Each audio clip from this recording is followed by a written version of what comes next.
So actually, I was wearing white shoes earlier. Can I show you my white shoes? Yeah. I was wearing this earlier and it started to rain, so tinuod tong ilang gingon dahil nga basta mag white shoes ka kay muulan yun. So now I changed my shoes to black and now it started to shine again. So dili ko mag white shoes.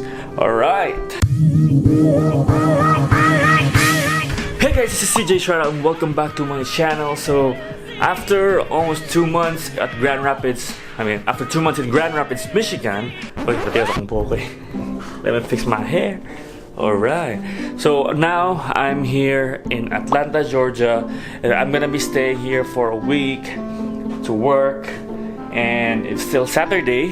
And I think I'm gonna explore around Midtown, Atlanta. So let's go check it out. But before that, I need to eat lunch. It's past 2 p.m. already. I haven't eaten my lunch yet, so hopefully the weather will be fine because it was drizzling earlier.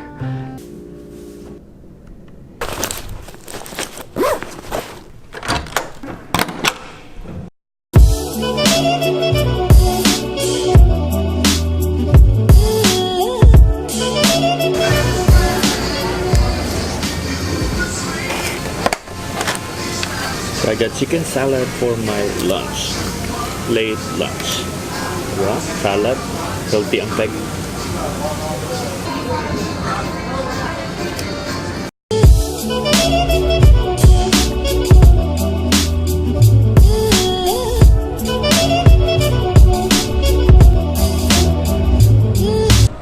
So hey guys, I'm done eating my lunch and now right here at Piedmont Park.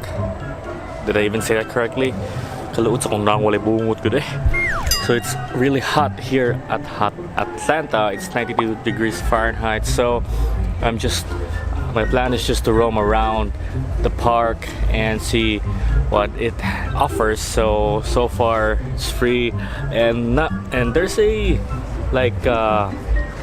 scooter, and then I don't know, I think I should download an app for me to use that, but unfortunately I don't have data connection. But like if I could buy some SIM and get some data, I think I'm gonna buy it. I think it's just gonna cost for $1, and let's see.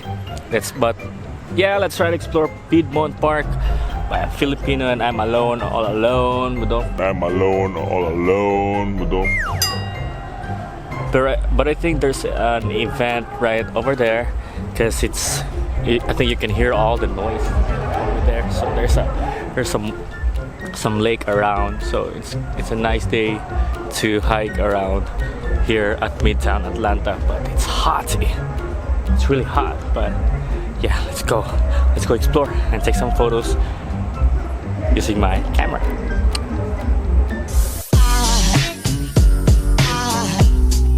Aside from my soul,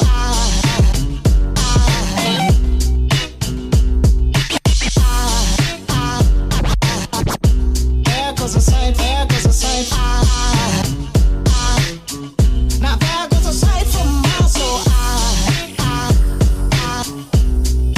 sight from my soul.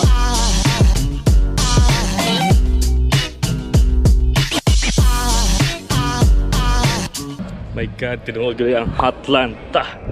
Kainit pa.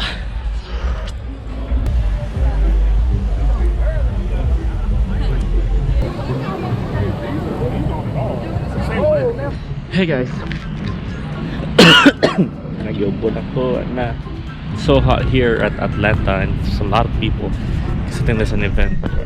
I don't know what kind of event. I don't really know because I just came here, so I went away from the crowd, and I think I'm going home, or going back to the hotel, or probably gonna look for something else. Gonna probably look for something to buy for my dinner and for tomorrow. So hope that I can find some supermarket right over here so that I can buy something. Alright. So now I went back again to the streets to look for a mall a supermarket or a grocery so I can buy some stuff that I need for this week. Kainit! I'm feeling Hotlanta! Actually, the temperature here is murarakog na sa Cebu City na summer. Ando na kainit, marami na feel. Dili lang polluted. Mao na siya ang difference. Kanya kapoy kog dasa kong camera nga bugat sumula ka GoPro ra akong dalon kay gaan nya wide. Para sa tingog pod, so like and subscribe.